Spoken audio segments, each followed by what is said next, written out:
Hello बच्चों। तो आज हम बात करेंगे जर्नल एंट्रीज की। ये वीडियो दो पार्ट में आएगा। पार्ट वन में हम पढ़ेंगे एसेट्स और लाइबिलिटीज़ के बारे में। मुझे पता है आपको जर्नल एंट्रीज में कंफ्यूजन होती है कि सर हमें कैसे पता चलेगा कि कौन सा अकाउंट डेबिट होगा, कौन सा अकाउंट क्रेडिट होगा, इसके रूल्स क्या हैं। अरे इसके रूल्स इतने सिंपल हैं कि अगर आपने ये दो वीडियोस देख ली तो क्या आप कहेंगे कि सर हमें सब पता चल गया कि कौन सा अकाउंट डेबिट होगा, कौन सा अकाउंट क्रेडिट होगा। जो कन्फ्यूज़न थी सब की सब गायब हो जाएंगी। बस आप ये वीडियो एंड तक देखना। चाहे आप टीचर हो, स्टूडेंट हो, जॉब करते हो, आर्ट से हो, साइंस स्ट्रीम से हो, कोई फ़र्क नहीं पड़ता है। अगर आपने मेरी ये वीडियो देख ली तो आप जर्नल एंट्री में चैंपियन हो जाओगे। So without wasting any time, let's start the video. देखो, पूरी दुनिया के अंदर जितने भी अकाउंट है, चाहे वो परचेज अकाउंट है, सेल्स अकाउंट है, डेटर्स अकाउंट है, बिल्डिंग अकाउंट है, मशीनरी अकाउंट है, इन्वेंट्री अकाउंट है, बैंक अकाउंट है, कैपिटल अकाउंट है, कैश अकाउंट है, लैंड अकाउंट है, डेटर्स अकाउंट है, उन सब को मुझे 5 मेजर हेडिंग्स के अंदर क्लासिफाई करना सीखना है।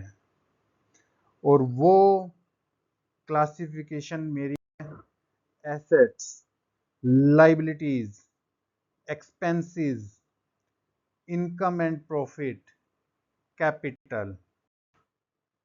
तो इन सब क्लासिफिकेशंस को वन बाय वन अब हम करेंगे। अगर आपने ये 5 क्लासिफिकेशंस कर ली तो जर्नल एंट्री आपके लिए इतना सिंपल हो जाएगा कि आप आंख बंद करके भी जर्नल एंट्री कर सकोगे। तो फटाफट इस क्लासिफिकेशन को सीखते हैं। सबसे पहले मैं बात करूंगा एसेट्स के बारे में। एसेट्स क्या हैं?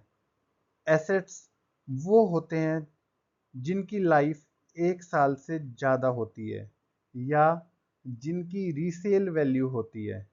जैसे कि लैंड, उसकी लाइफ 1 साल से ज़्यादा है, उसको अगर मैं 1 साल के बाद बेच दूं, वो एनकैश होकर मुझे कैश देगी। वो क्या है? वो मेरी एसेट्स है। बिल्डिंग, बिल्डिंग भी क्या है? बिल्डिंग को भी मैं 1 साल के बाद सेल कर सकता हूँ, तो वो मेरी क्या है? एसेट्स। मेरी जेब में कैश पड़ा है तो वो मेरा क्या है? एसेट्स। लीजिए मुझे राहुल से पैसे लेने हैं, मान सपोज मुझे राहुल से 10 लाख रुपए लेने हैं, वो भी क्या है? एसेट्स है। जिससे मुझे पैसे लेने हैं, उस जिस पर मेरा हक है, वो मेरी क्या है? एसेट्स है।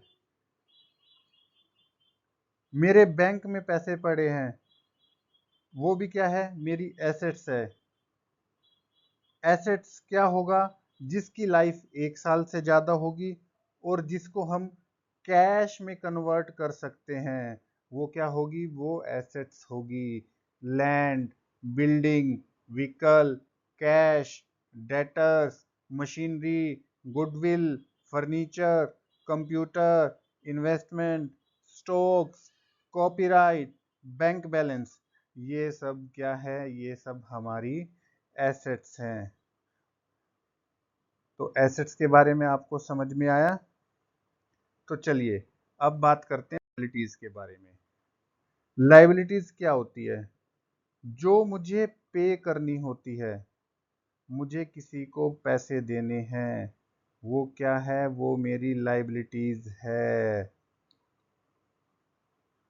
फॉर एग्जाम्पल, मेरे पास कोई एम्प्लॉय काम करते हैं, मैंने उनको सैलरी देनी है, मुझे जो सैलरी पे करनी है वो मेरी क्या है? वो मेरी लाइबिलिटीज है।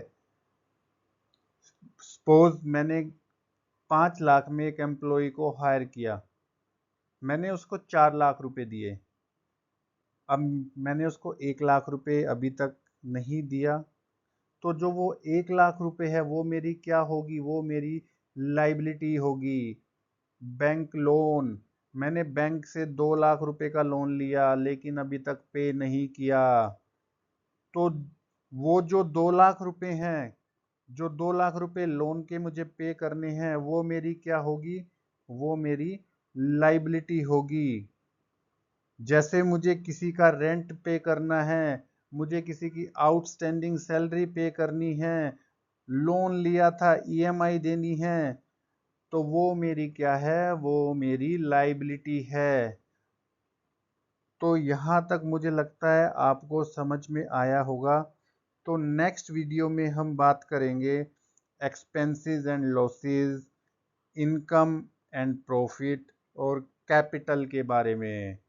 तब तक के लिए goodbye, take care, have a good weekend.